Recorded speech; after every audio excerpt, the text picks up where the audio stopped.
నమస్తే BCC news కి స్వాగతం. నేటి ముఖ్యాంశాలు.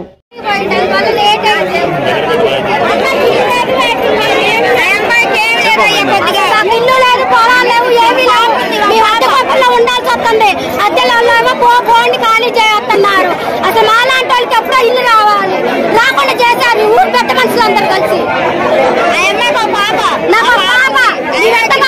ఏం చేయాలి అందరికి చెప్పా కూడా మీడియాలో కూడా ఇచ్చా కూడా నేను ఆదుకునే వాళ్ళే లేరు. అసలు నాకు పాప కూడా వికలాంగుల పాప కూడా పుట్టింది. ఆ పాపని ఎట్లా ఆదుకోవాలి, ఎట్లా పెంచుకోవాలి, ఎట్లా చేయాలి. మాలాంటి ఇల్లు ఇప్పిద్దామని లేదు. అసలు ఎక్కడికెక్కడ తిరిగా నేను చదువుతాయండి. కలెక్టర్ ఆఫీస్ కూడా పెట్టాను అప్లికేషన్. మరి కోదాట మున్సిపల్ ఆఫీస్ లో